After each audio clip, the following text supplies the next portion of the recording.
மகிமைப்படும்படியாய் நம்மையும் ஆராதனை ஒவ்வொரு பகுதியிலே ஒப்புக்கொடுத்து நாம் ஜெபம் செய்வோம். அன்புள்ள பரம தகப்பனே, இந்த அருமையான ஓய்வு நாளில் காலை ஆராதனைக்காக உம்மை நன்றியுள்ளே ஸ்தோத்திரிக்கிறோம் சுவாமி. கர்த்தாவே, இந்த வருகையின் முதலாம் ஞாயிற்றுக்கிழமையிலே சுவாமி உம்முடைய வருகைக்காக காத்து நிற்கிறோம் சுவாமி. நீர் எங்கள் உள்ளத்தில் வாரும் சுவாமி. நீர் எங்களை புதுப்பியும் கர்த்தாவே. உம்முடைய பரிசுத்த ஆவியானவரால் நீர் எங்களை நிரப்பியுள்ள கர்த்தாவே. ஏசப்பா, ஒவ்வொரு நாளும் சுவாமி நாங்கள் உமக்காக வாழ நீர் எங்களுடைய வாழ்க்கையை நீர் பக்குவப்படுத்தி ஆசீர்வதித்து வழிநடத்த கெஞ்சிறோம் சுவாமி. ஏசப்பா, 11 மாதங்களின் கர்த்தாவே ஆச்சரியவிதமாய் நீர் எங்களை கையை பிடித்து நடத்தி வந்தீரே சுவாமி. ஆசீர்வதித்திருக்கிறீரே கர்த்தாவே.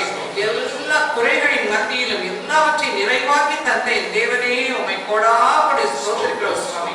கடுமையான புயலின் மத்தியிலும் கடுமையான வியாதிகளின் மத்தியிலும் ஒன்றுமில்லாத நேரத்திலும் சுவாமி நீர் எங்களை தூக்கி அணைத்து அரவணைத்து ஏசப்பா எங்களை வழிநடத்தி வந்த உங்கள் கிருபைக்காக மக்கோடாபடி ஸ்தோத்திரம் செலுத்துகிறோம் சுவாமி.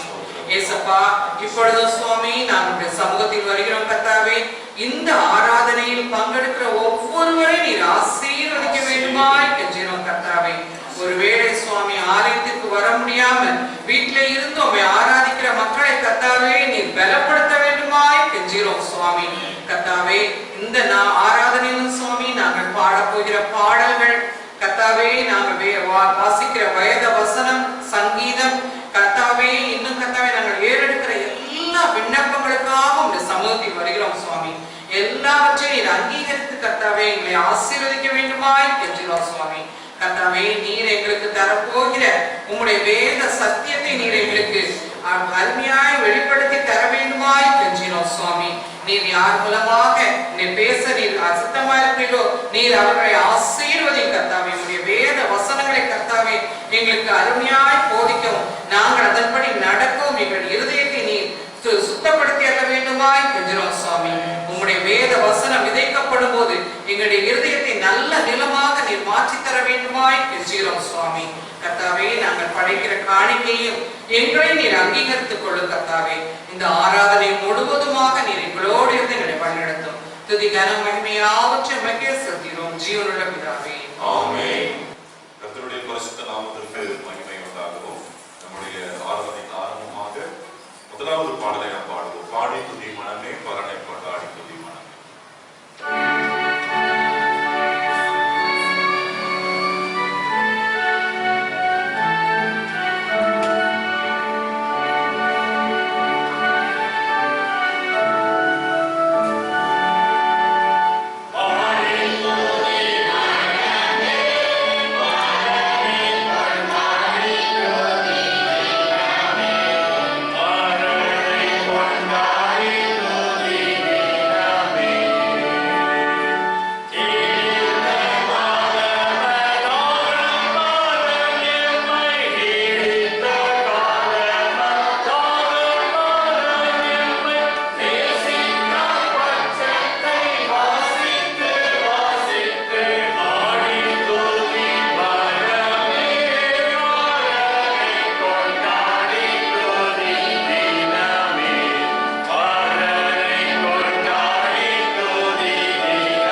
இருந்தது.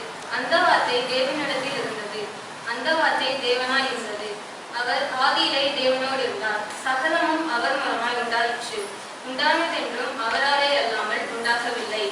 அவருக்குள் ஜீவன் இருந்தது. அந்த ஜீவன் மனுஷருக்கு ஒளியாயிருந்தது. அந்த ஒளி இருளிலே பிரகாசிக்கிறது. இருளானது அதை பற்றி கொள்ளவில்லை.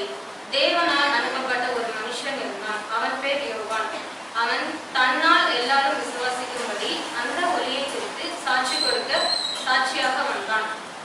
அவன் அந்த ஒளி அல்ல, அந்த ஒளியை குறித்து சாட்சி கொடுக்க வந்தவனாய் இருந்தான். உலகத்திலே வந்து எந்த மனுஷனையும் பிரகாசிக்கிற ஒளியே அந்த மெய்யான ஒளி. அவர் உலகத்தில் இருந்தார். உலகம் அவர் மூலமாய் உண்டாயிற்று. உலகமோ அவரை அறியவில்லை. அவர் தமக்கு சொந்தமானதிலே வந்தார். அவருக்கு சொந்தமானவர்களோ அவரை ஏற்றுக்கொள்ளவில்லை. அவருடைய நாமத்தின் மேல் விசுவாசம் உள்ளவர்களாய் அவரை ஏற்றுக்கொண்டவர்கள் எத்தனை பேர்களோ அத்தனை பேர்களும் தேவனுடைய பிள்ளைகள் ஆகும்படி அவர்களுக்கு அதிகாரம் கொடுத்தார். வாசிக்கும்படியாக தெரிந்து கொள்ளப்பட்ட வேத பாடம் வாசித்தாயிற்று. தேவனுக்கே மகிமை உண்டாவதாக. ஆமென்.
Hallelujah. Hallelujah. ஒரே நிமிடம் கண்களை மூடியோம். ஆராதனையிலே ஆண்டவர் நம்மோடு கூட பேசும்படியாக கிருபை எவ்வளோ பெரியது. சர்வசாதாரணமா நம்ம சொல்லிட்டோம், பெயர் வந்து போயிடுச்சு ஒண்ணுமே இல்லைன்னு சொல்லி. இறக்கம் எவ்வளோ பெரியது. அன்புக்காக நாங்கள் துதிக்கிறோம். அன்றுக்கும் உதவாத எங்களையும் ஆண்டவரே இந்த உலகத்தை வைத்திருக்கிறீங்களே, அதுக்காக நாங்கள் நன்றி செலுத்துகிறோம். நாங்கள் எவ்வளவு நேரம் உங்க இடத்துல இருந்தோம், போடு கூட இருந்தோம், அல்லது அன்றைய உமக்கும் எங்களுக்கு உள்ள உறவுகளை நாங்கள் எவ்வளவு நேரம் தூரத்தில் இருக்கிறோம் என்பதெல்லாம் இதை அறிந்து கொள்ள முடியாது. கிருபை செய்கிறீங்களே என்பதற்காக நாங்கள் துதிக்கிறோம். இந்த மாதத்தின் வருடம் ஆண்டவரே ஆரம்பத்த நாட்களில் இருந்து பார்க்கும்போது ஆண்டவரே எவ்வளவு வேகமாய் போய்விட்டது சொன்ன. இந்த இடத்துல எவ்வளவு மரணங்கள், எவ்வளவு மரணங்கள் சொன்ன. நவம்பர் மாதத்துக்குள்ளாக கொண்டு வந்திருக்கீங்க. இன்னும் ஆண்டவரே 32 நாட்களுக்குள்ளாக இந்த வருஷத்தை நாங்கள் முடிக்க போகணும் சொன்னோம். இந்த வருடமே முடிய போகிறது. ஆனால் ஆண்டவரே ஒவ்வொரு நாளும் இந்த இடத்துல உட்கார்ந்து கொண்டிருக்கிற இருக்கையில உட்கார்ந்து கொண்டிருக்கிற ஒவ்வொருவரும் கூட உங்க கிருபை ஆண்டவரே இறக்க விருதுக்காக உலகின் ஆழத்திலிருந்து நான் உங்களை துதிக்கிறேன். சொல்லுகிறேன் அழகா ஏந்தி சுமந்து ஆண்டவரே தப்புவித்து ஆண்டவரே ராஜா சுகம் பலன் ஜீவனெல்லாம் கொடுத்து ஆண்டவரே ஒருவேளை கூட பட்டினியா இல்லாத பிடிக்க ஆண்டவரே ஒருவேளை கூட நாங்கள் ஆண்டவரே தப்பனை எங்களுடைய சூழ்நிலையில நாங்கள் மாறாத பிடிக்கல காத்து கொண்டீங்களேப்பா. அது செலுத்துகிறேன். இந்த ஆராதனையில் எங்களோட கூட பேசுவாங்க. சத்தத்திற்கு நாங்கள் கீழ்ப்படிய கற்றுத்தாரோம். இன்னும் ஆண்டவரே எங்கள் வாழ்க்கையில எவையெல்லாம் விட வேண்டுமோ அவர்களை விடுவிட எங்களுக்கு கிருபை செய்யப்படியா கேட்கிறோம். இந்த நாட்களில் ஆண்டவரை நாங்கள் இன்னும் எங்களை ஆயத்தப்படுத்திக் கொள்ள ஆண்டவரே நீர் எதிர்பார்க்கிற அந்த கனியை கொடுக்கிற மரமாய் நாங்கள் மாறத்தக்கதாய் கர்த்தரை கிருபை செய்யப்படியா கேட்கிறேன். பேசும் அடியனை மறைத்துக் கொள்ளும். மீட்பர் இயேசுக்குள் ஜெபிக்கிற நல்ல பிதாவே ஆமென். ஒரு பெரிய சர்ச்சில் வந்து ஒருத்தர் பிரசங்கம் பண்ணார். அந்த பெரிய சர்ச்சில் அவருக்கு பிரசங்கம் பண்றதுக்கு கிடைச்சது பெரிய லக்கு. அதாவது அவ்வளவு சர்ச். அவர் பிரசங்கத்துல போய் நின்று பிரசங்கம் பண்றாரு. 3வது ரோல ஒரு ஆள் வந்து தூங்கி விழுறாங்க.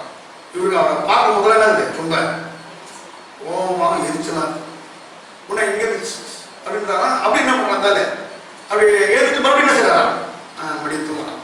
ஒரு ஆள் பிரசங்கமே பண்ண முடியல, பக்கத்துல அதை கூப்பிட்டு அவர் எழுப்ப சொன்னாங்களாம்.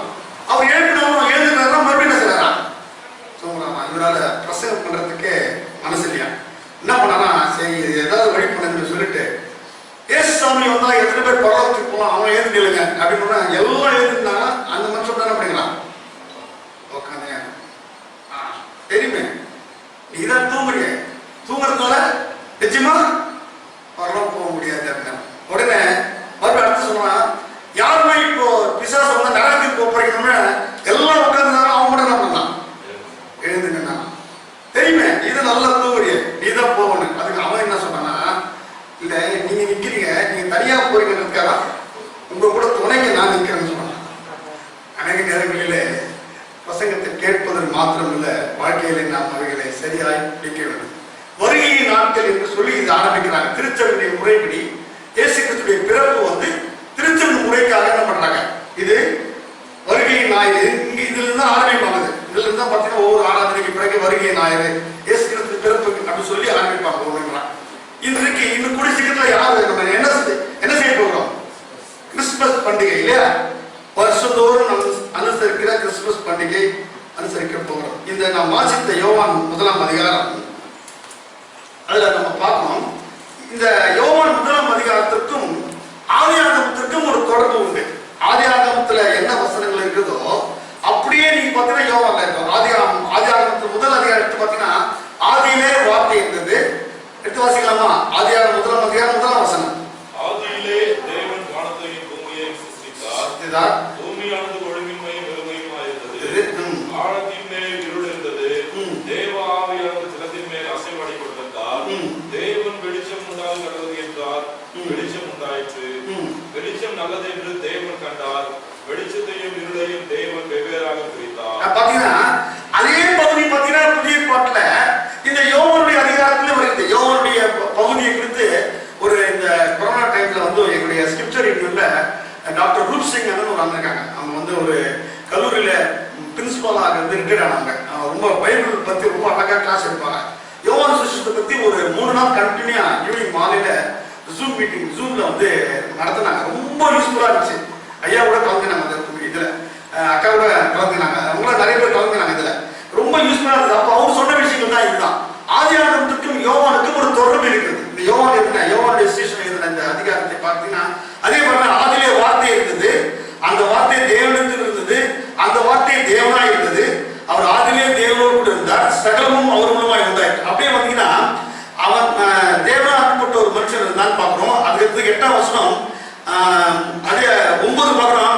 உலகத்திலே வந்து எந்த மனுஷனும் பிரசாபிக்கிற ஒளியே அந்த மெய்யான ஒளி. அந்த ஆதியாகமத்தில் இருக்கிற எல்லா பகுதிகளும் கொஞ்சம் இதுல வருது நம்ம பார்க்க முடிகிறது. இங்க பாருங்க, அவர் உலகத்தில் இருந்தால் உலகம் அவர் மூலமாய் உண்டாயிற்று. உலகத்தை உண்டாக்குறது யாரு?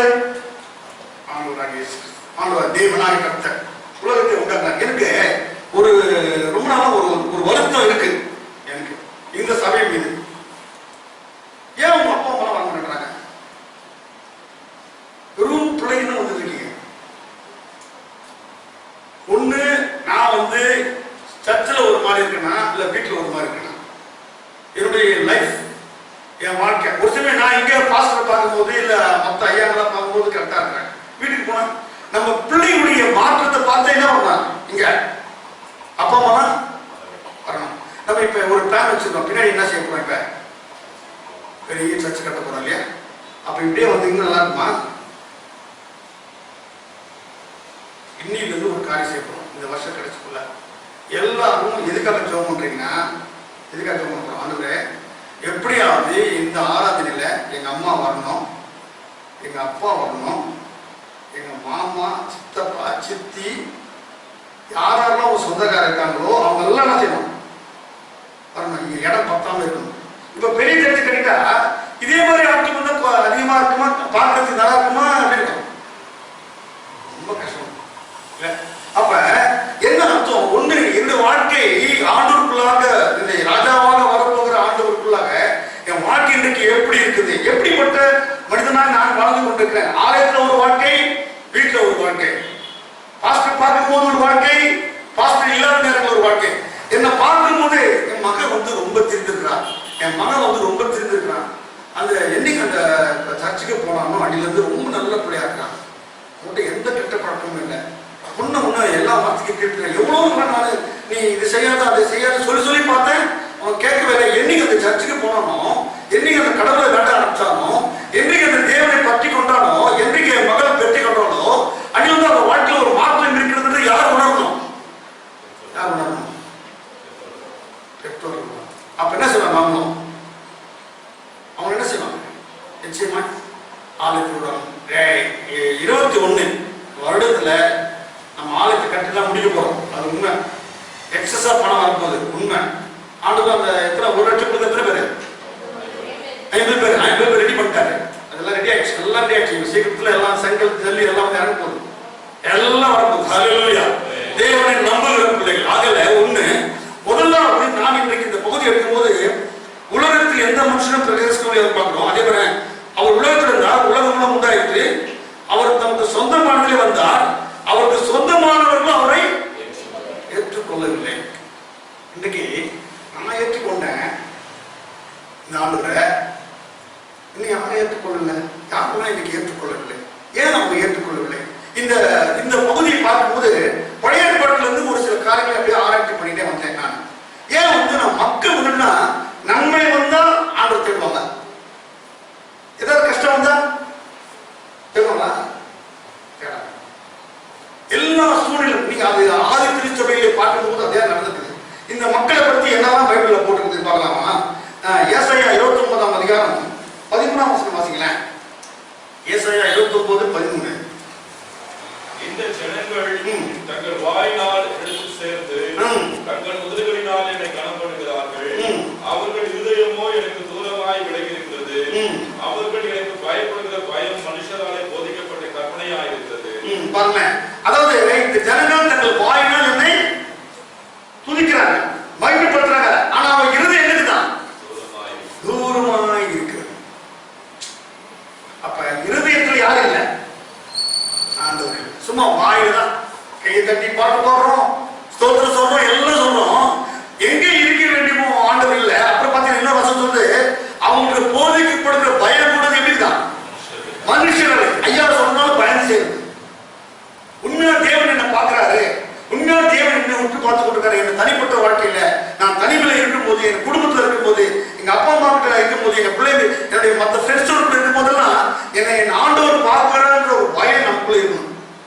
ஏதோ மற்றவர்கள் பார்ப்பதற்காக, உலகத்தார் பார்ப்பதற்காக வசனம் அப்படிதான் சொல்றாங்க. அதுல இப்படிப்பட்ட மனிதர்களாகவே நம்ம வாழ்ந்து கொண்டிருக்கிறோம்.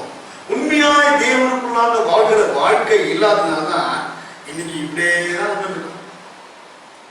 தெரியும், நீ எந்த கோயிலுக்கு போனாலும் அப்படிதான் இருப்ப. அங்க போய் அமைதியா இருக்கிற உன் வாய் இருக்கு பார்த்தியா, அது மாதிரி நிறைய சொல்றாங்க. ஒரு சில பேர் சிரிக்கிறாங்க, வீட்டுல அந்த நடந்துருக்கு போல. அப்ப இங்க ஒரு வாழ்க்கை, வீட்டுல ஒரு வாழ்க்கை. ஆண்டவர் விரும்புகிறாரா? இல்லை. ஆண்டவருக்கு விரும்புகிற வாழ்க்கை எல்லா இடங்களிலுமே, எல்லா இடத்துல, வேலை செய்யற இடத்துல சரி, எங்க பார்த்தாலும் சரி, எந்த சூழ்நிலையில இருந்தாலும் நான் என் தேவனை பார்க்கிறேன் பயம் எனக்குள்ள இருக்கும் என்று சொன்னால் நிச்சயமாய் கர்த்தர் அந்த வாழ்க்கையில பெரிய ஆசீர்வாதங்களை கொடுப்பார். இந்த ஜனங்கள் இப்படிப்பட்ட ஜனங்களாகவே வாழ்ந்து கொண்டிருக்கிறோம். இங்க பாருங்க, அடுத்து இந்த ஜனங்கள் எப்படிப்பட்ட ஜனங்கள் தெரியுமா? பார்க்கணும். நம்பிக்கை இல்லாத ஒரு காட்கள், நம்புறதே கிடையாது ஆண்டவர். ஆண்டவர்களை நம்பிக்கை வைக்கிறது. என்னாகமும் 14ஆம் அதிகாரம் 11-12 வாசிக்கலாம். என்னாகமும் 14ஆம் அதிகாரம் 11-12. கர்த்தர் மோசேயை நோக்கி, எதுவரைக்கும் இந்த ஜனங்கள் எனக்கு கோபம் உண்டாக்குவார்கள்? தங்களுக்குள்ளே நான் காட்டின சகல அடையாளங்களையும் அவர்கள் கண்டும் எதுவரைக்கும் என்னை விசுவாசியாதிருப்பார்கள்? நான் அவர்களை கொள்ளை நோயினால் பாதித்து சுதந்திரத்துக்கு புறம்பாக்கி போட்டு அவர்களை பார்க்கும் உன்னை பெரிதும் பாருங்க, எவ்வளவு அதிசயங்கள் அற்புதமா ஆண்டவர் செய்றார். எகிப்து தேசத்துல அடிமையா இருந்த மக்களை மீட்டு கொண்டு வந்த அந்த மக்கள் எவ்வளவு அற்புதங்கள் அதிசயங்களை செய்தாலும் இந்த மக்கள் யாரும் நம்புறதில்லை, ஆண்டவரை நம்புவதே இல்லை. ஆண்டவரை நம்புவதில்லை. கடல்ல ஒரு மாதிரி போட்டுல ஆண்டவர் போறார், பயங்கர புயல் காத்துல இருக்கு. அங்க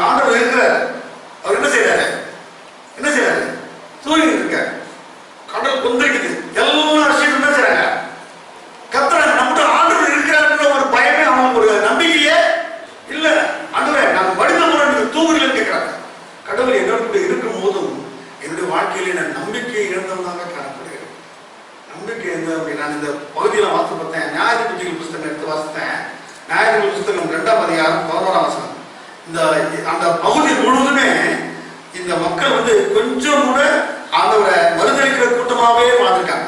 நியாயாதிபதிகள் புஸ்தகம் 2ஆம் அதிகாரம் 11ஆம் வசனம்.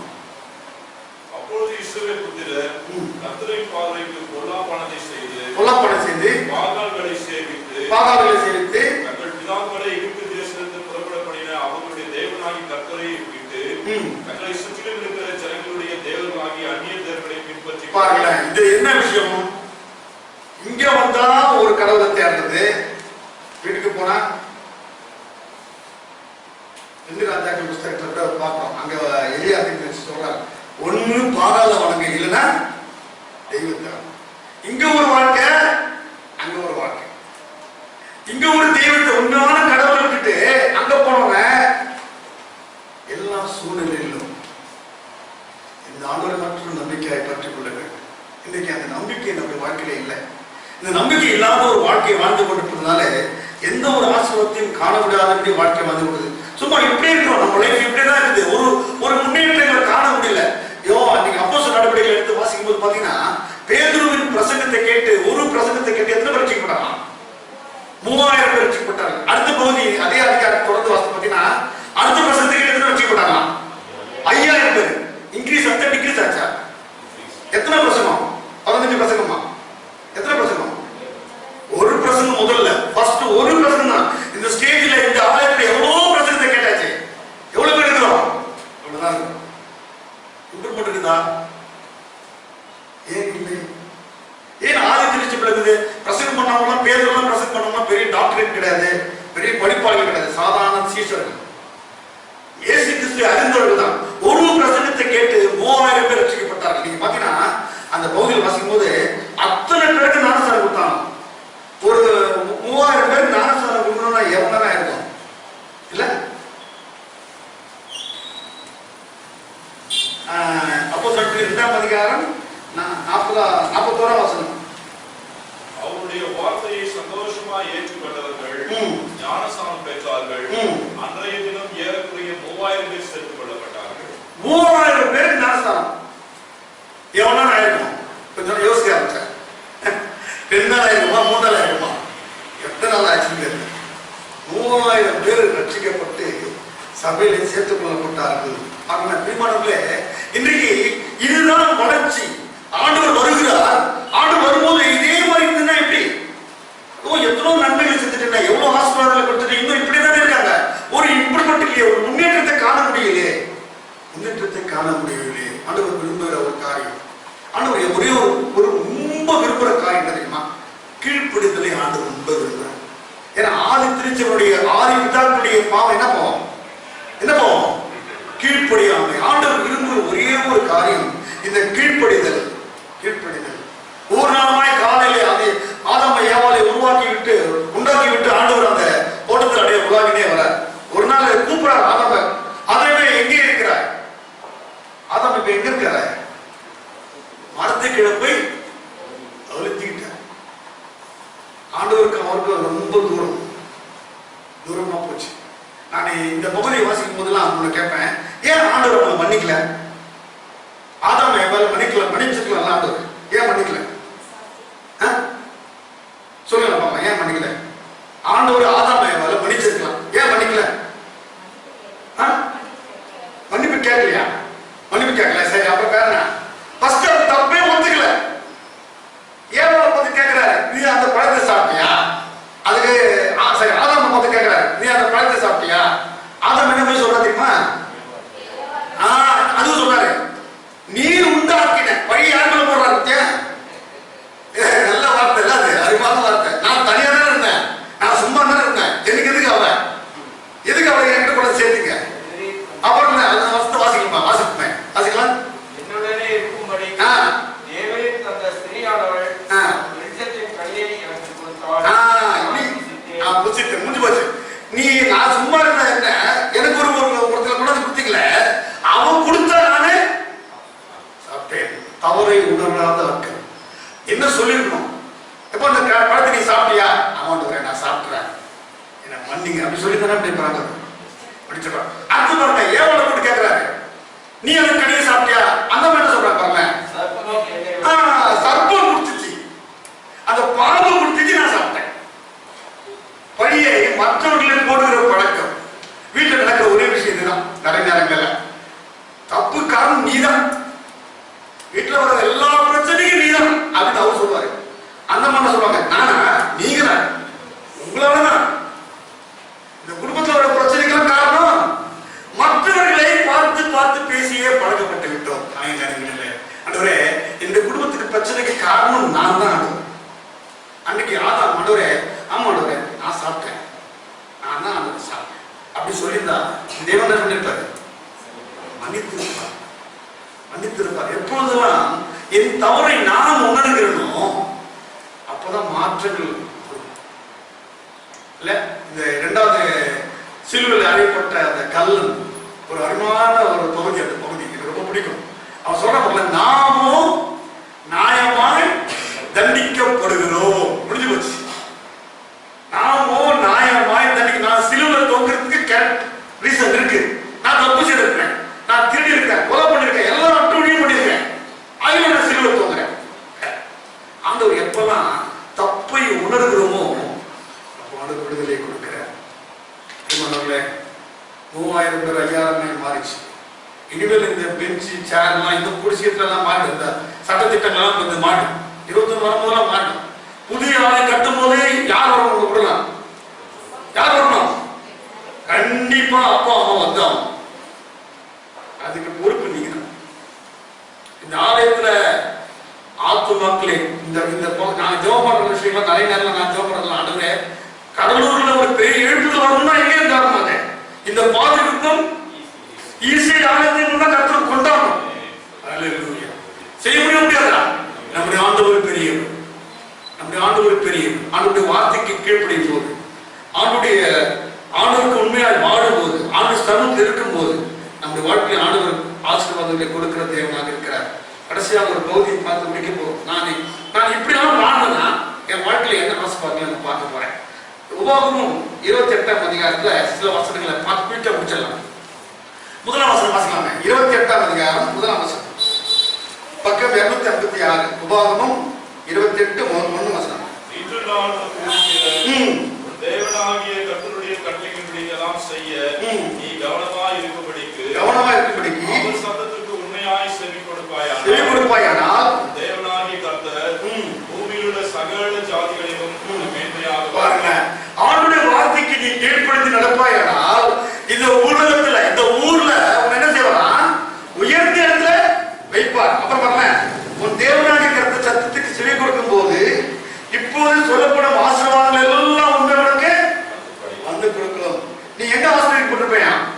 பட்டணத்தில் ஆசீர்வதிக்கப்பட்டிருப்பாய், அப்புறம் வெளியிலும் ஆசீர்வதிக்கப்பட்டிருப்பாய், வீட்டுல ஆசீர்வதிக்கப்பட்டிருப்பாய், உன்னுடைய வீட்டுல ஆசீர்வதிக்கப்பட்டிருப்பாய், உன்னுடைய ஆபீஸ்ல ஆசீர்வதிக்கப்பட்டிருப்பாய். அப்புறம் உன் கற்பத்தின் கனியும், உன் நிலத்தின் கனியும், உன் மாடுகளின் பெருக்கமும், உன் ஆடுகளின் மந்தைகளுமாக உன் மிருக ஜீவன்களின் பலனும் ஆசீர்வதிக்கப்பட்டிருக்கும்.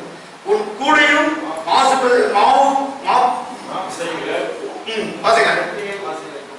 அப்புறம் அதுக்கப்புறம் உனக்கு விரோதமாய் எழும்பும் சத்துருக்களை கர்த்தர் உனக்கு முன்பாக முறியடிக்கப்படும்படி ஒப்புக்கொடுப்பார். ஒவ்வொரு ஆசீர்வாதம் நீங்க பைபிள் வீட்டுல வாசிக்கிறீங்க. அதுல ஒரு வசனம் இருந்து இன்னைக்கு இருக்கிற எல்லாருக்கும் ஒரு பிரச்சனை இதுதான் இல்லைங்களா? என்ன பார்ப்போமா? 12 வாசிங்க. 12. ஏற்ற காலத்திலே தேசத்திலே மழை பெய்யவும் நீ கையெழுத்து செய்யும் வேலைகளை எல்லாம் ஆசீர்வதிக்கவும் கர்த்தர் உனக்கு தமது நல்ல பொக்கிஷ சாலையாகிய வானத்தை திறப்பார். நீ அநேகம் ஜாதிகளுக்கு கடன் கொடுப்பாய், நீயோ கடன் வாங்காதிருப்பாய். கடன் வாங்காதிருப்பாய். கர்த்தர் உங்களுடைய வார்த்தைக்கு கீழ்ப்படித்தா நீ என்ன செய்வ? இந்த பகுதி நீங்க வீட்டுல போய் கண்டிப்பா வாசிப்பாங்க. நான் ஆண்டவருக்கு கீழ்ப்படித்தா என்ன ஆசீர்வாதம், ஆண்டவருக்கு கீழ்ப்படியணும்னா என்ன ஆசீர்வாதம், அந்த பகுதி அப்படியே கண்டினியூவா வரும். அடுத்த பகுதி பார்த்துக்கலாம். திருமணங்களே, இன்றைக்கு நம்முடைய வாழ்க்கையில வரப்போகிற ராஜாவை சந்திக்க ஆயத்தமா இருக்கிறோம். நான் தூரமா இருக்கிறேன்னா கிட்ட இருக்கிறேன். எதுக்காக ஆண்டவர் என்னை ஏற்படுத்தினார், எதற்காக ஆண்டவர் என்னை கொண்டு வந்தார்?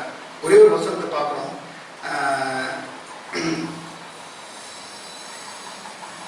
இந்த ஜனங்கள் என்னை துதியை சொல்லி வருவார்கள் என்று சொல்லி வசனம் இருக்குது. அவர் என்னுடைய துதியை சொல்றதுக்காக ஆண்டவர் உங்களை தெரிந்து கொண்டார். அவருடைய துதி என்ன? வெளியே போய் இயேசுவை பத்தி மற்றவர்கள் என்ன சொல்லணும்? சொல்லணும்.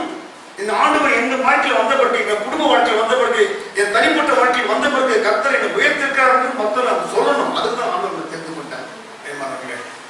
இயேசு ஆண்டவராக இயேசு கிறிஸ்து உலகத்துல பிறப்போம் வரும்போது நான் தூரமா இருக்கேன்னா, வெறும் வாயில மட்டும் ஆண்டவர் துதிக்கன்னா, என் இருதயம் எங்க இருக்கு? என் இருதயத்துல அவர் இருப்பார் என்று சொன்னால், என்னுடைய வாழ்க்கையில ஒரு சாட்சியுள்ள வாழ்க்கை வாழணும் என்று சொன்னால், திருச்சபையிலே ஆண்டவர் ஆத்துமாக்களை சேர்ப்பார். கண்ணு முடி ஜெபிக்கலாம். இருக்கிற நிகழ்வு வருஷ கடைசிக்குள்ளாக வந்திருக்கிறோம். உங்களையும் என்னையும் பார்த்து ஆண்டவர் கேட்கிற ஒரே ஒரு கேள்வி என்ன தெரியுமா? நீ எங்கே இருக்கிற? வேற அறிவு. நீ எங்கே இருக்கிற? சமூகத்தில் இருக்கிறியா? அவர் விட்டு தூரம் இருக்கிறியா? ஆண்டவரே, நான் தூரம் இருப்பேன் என்று சொன்னார். இந்த வருஷ கடைசியில் ஆண்டவரே, நான் உன்னோடு கூட வந்து சேர்ந்து கேட்போமா? அவர் உன்னோடு கூட வருவார். ஆண்டவரே, நான் இங்க வந்து வாய்ப்பு பாட்டு பாட துதிக்கிறேன், ஆனா என் இருதயத்துல வேற யாரும் இருக்காங்க. ஆண்டவரே, என் உள்ளத்துல வேற யாரும் இருக்காங்க. அவங்களுக்கு தான் ரொம்ப இம்பார்ட்டன்ட் கொடுத்துருக்கேன். அவங்களுக்கு தான் ரொம்ப முக்கியத்துவம் கொடுக்குறேன். நான் எனக்கு ஒதுக்கப்படுற சத்தியெல்லாம் நான் பார்க்கறதுல மற்றவருக்கு பயப்படுற மாதிரி நினைக்கிற முடிய உண்மையா நான் உங்களுக்கு பயப்படல.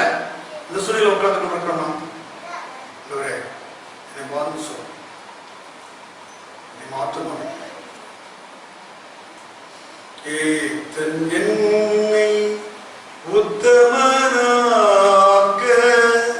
சித்தம் கொண்டீர் ஏசையா. எத்தனையோ ரோகம் நான் செய்தேன், அத்தனையும் நீர் மன்னித்தீர். ரத்தம் சிந்த வைத்தேனே நான், அத்தனையும் என் பாவம் அன்றோ. கர்த்தனே, அன்பு கீடாய் நீத்தம் உம்மை சேவிப்பேன். ஆமாண்டவரே, எத்தனை நாள் உலகத்தில் வாழ்ந்து கொண்டிருக்கிறோம் சாமி. இந்த நவம்பர் மாதத்தின் இந்த கடைசி நாட்கள் வரைக்கும் நடந்தது. எவ்வளோ ஒரு கிருபை எங்களோடு இருந்ததுக்கு அப்பா ஸ்தோத்திரம். அழகா எங்களை வழிநடத்தின் சாமி. கொரோனாவுடைய பாதிப்பு இந்த தேசத்துல எங்கெல்லாம் இருக்கும் போதெல்லாம் நடந்தது. எங்க ஆலயத்தில் எந்த பிரச்சனைகளும் இல்லாத எங்க பிள்ளைகளெல்லாம் நீங்க பாதுகாத்தீங்களா? ஸ்தோத்திரம், ஸ்தோத்திரம், ஸ்தோத்திரம், ஸ்தோத்திரம். படிப்புல இந்த பிள்ளைகளெல்லாம் நீங்க உயர்த்திருக்கீங்கப்பா, அதுக்காக உங்களுக்கு ஸ்தோத்திரம். உடைய குடும்பங்களை ஆசிரியப்பா, அதுக்காக உங்களுக்கு ஸ்தோத்திரம். நாங்கள் உங்களுக்கு இன்னும் துரோகிகளாகவே வாழணுமே. எங்களை மாற்றுங்க சாமி. இந்த வருஷ கடைசிக்குள்ளாக எங்கள் வாழ்க்கையில் ஒரு மாற்றத்தை நீ கொண்டு வரும்படியாக கேட்கிறேன் சாமி. எங்களை பார்த்து அநேக நாளுக்கு வரும்படியாக ஆண்டவரே, ஒரு சாட்சியுள்ள வாழ்க்கை வாழ இந்த வீடுகளிலே ஆண்டவரே நாங்கள் உண்மை துதிக்க, உண்மை ஸ்தோத்திரிக்க, உண்மை நாங்கள் வெளிப்படுத்த கிருபை செய்ய முடியாது கேட்கிறேன் சாமி. மொத்த வார்த்தைகளுக்காக உங்களுக்கு ஸ்தோத்திரம். என்னோடு கூட எங்களை உலாவிட்டதற்காக ஸ்தோத்திரம். எங்க பக்கத்தில் இருப்பதற்காக ஸ்தோத்திரம். இந்த ஆலயத்தில் உங்கள் மகிமையை கொண்டு வந்ததற்காக உங்களுக்கு ஸ்தோத்திரம். இந்த ஆலயம் முழுவதுமாக இந்த மகிமையாளனை நிரம்புகிறீர், அதுக்காக உங்களுக்கு ஸ்தோத்திரம்.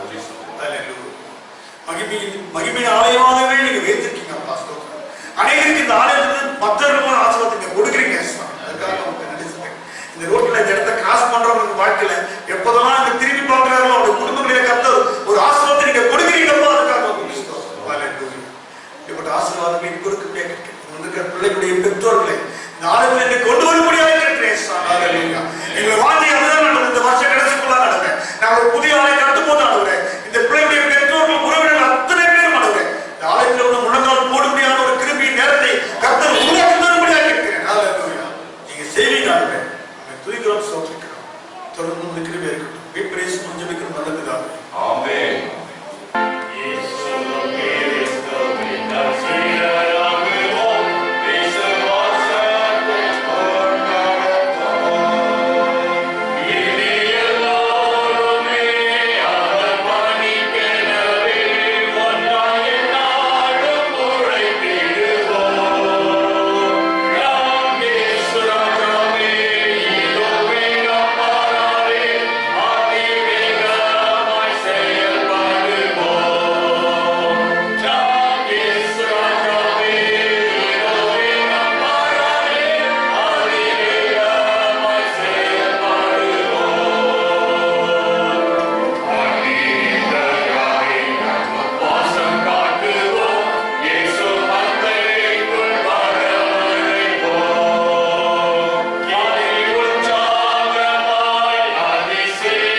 ஏற்றுக்கொள்ளவில்லை.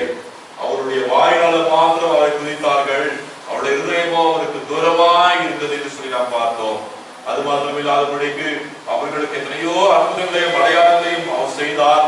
ஆனால் அவர் சொந்தமானவர்களோ அவருடைய வார்த்தைக்கு கீழ்ப்படியாமல் அவரை விட்டு விலகி அந்நிய தெய்வத்தை நாடி போனார்கள் என்று சொல்லி நாம் பார்த்தோம். எனக்கு அன்பான தேவனுடைய பிள்ளைகளே, ஆண்டவருடைய பிள்ளைகளாய் அவரை ஏற்றுக்கொள்வோமானால் நமக்கு வரக்கூடிய ஆசீர்வாதங்களை எல்லாம் நாம் பார்த்தோம். நாம் வெளியிலேயும் ஆஸ்வதிக்கப்பட்டிருப்போம், உள்ளேயும் ஆஸ்வதிக்கப்பட்டிருப்போம். நாம் அநேகருக்கு கடன் கொடுப்போம், நாம் கடன் வாங்க மாட்டோம். பூமியில் எல்லா இடங்களை காட்டிலும் எல்லா மக்களை காட்டிலும் கர்த்தர் நம்மை மேன்மையாக வைத்திருப்பார் என்று சொல்லி நாம் பார்த்தோம்.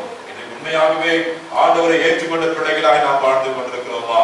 அவருடைய சொந்த ஜனங்களாய் நம்மை அவர் தெரிந்து கொண்டார். அவருடைய சொந்த ஜனங்களாய் இருக்கிற நாம் பாக்கியவான்கள். ஆனால் உண்மையாகவே நாம் அவரை ஏற்றுக்கொண்டிருக்கிறோமா என்று சொல்லி யோசித்து பார்த்து நம்மை அர்ப்பணிப்போம். ஆண்டவரே, நாங்கள் துதிக்கிறோம், ஸ்தோத்திரிக்கிறோம், மகிமைப்படுத்துகிறோம். ஐயா, நீர் ஆண்டவரே ஒரே குமாரனாகிய இயேசு கிறிஸ்துவை எங்களுக்காக தந்தீரப்பா. எங்களை மீட்டுக் கொள்ளும்படியாய், எங்களை ரட்சிக்கும்படியாய், எங்களை வாழ வைக்கும்படியாய் தந்தீருமே நன்றி சொல்லுகிறோம். உமக்கு சொந்தமான ஜனங்களாகி எங்களிடத்துல அவர்கள் கொடுத்து சுவாமி. ஆனால் பல நேரங்களிலே எங்கள் இருதயத்தினால நாங்கள் ஆண்டவரை அவரை ஏற்றுக்கொள்ளாமல் போய் கொண்டிருக்கிறோம். பல நேரங்களிலே நீ செய்த அற்புதங்கள் அடையாளங்களை பார்த்தும் கூட நாங்கள் இன்னுமாய் ஆண்டவரே உம்முடைய வார்த்தைக்கு கீழ்ப்படியாமல், உம்மை ஏற்றுக்கொள்ளாமல், உம்மை விட்டு நாங்கள் தூரம் போய் கொண்டிருக்கிறோம் என்று சொல்லி அடியார் மூலமாக நீர் எங்களுக்கு ஒரு விஷயாய் ஆண்டவரை ஆராய்ந்து பார்க்க ஞாபகப்படுத்தின காரியங்களுக்காக துதிக்கிறோம் சுவாமி. எங்களை அர்ப்பணிக்கிறோம் ஐயா.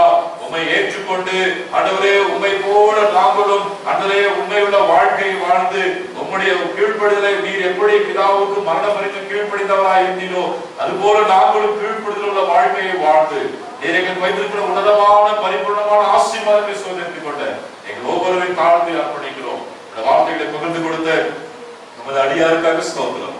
அவரையும் அவருடைய மனைவி பிள்ளைகளையும் அவருடைய ஒவ்வொரு கையின் சம்பாத்தியங்களையும் கர்த்தர் ஆசீர்வதித்து இன்னும் அநேக ஆயிரங்களுக்கு ஆசீர்வாதமாய் பயன்படுத்த ஒப்புக் கொடுக்கிறோம். இப்பொழுது தகப்பனே, நாங்கள் வெறுமனே சமூகத்தில் வராதபடி ஆண்டவர் எங்களுக்கு கொடுத்ததிலிருந்து எங்களால் முடிந்ததை கொண்டு வந்திருக்கிறோம். இந்த காணிக்கைகள் உங்களுடைய ஊழியத்திலே பயன்படுகிற பொழுது வரக்கூடிய எல்லா நன்மைகளும் ஆத்தும ஆதாயங்களும் ஆசீர்வாதங்களும் பிள்ளைகள் ஒவ்வொருவருடைய கரங்களின் கிரிகளில் வந்து படிக்க நாங்கள் செபிக்கிறோம். இதனாலே உங்களுடைய ஆலயத்தில் வந்து உங்களை தொழுது கொள்ளும்படியாய் எங்களுக்கு பாராட்டின கிருபைக்காக நன்றி சொல்லுகிறோம். இந்த கொரோனா காலத்தினுடைய அரசின் ஆண்டவரே சட்ட விதிகளை உட்பட்டு இன்றைக்கு ஆலயத்துக்கு வராதபடிக்கு வீடுகளில் அமர்ந்து கொண்டு எங்களோடு கூட ஆண்டவரே இந்த காணொலி மூலமாக இணைந்து உண்மை ஆராதித்துக் கொண்டிருக்கிற ஒவ்வொரு பிள்ளைகளுக்கும் உங்களுடைய நாமத்தினாலே இன்றைக்கு இந்த ஆலயத்திலே இந்த ஆராதனை நாங்கள் பெற்றுக்கொண்ட இதே நன்மைகள் ஆசீர்வாதங்கள் பரிபூர்ணமாய் சென்றடைய நாங்கள் செய்கிறோம் ஐயா.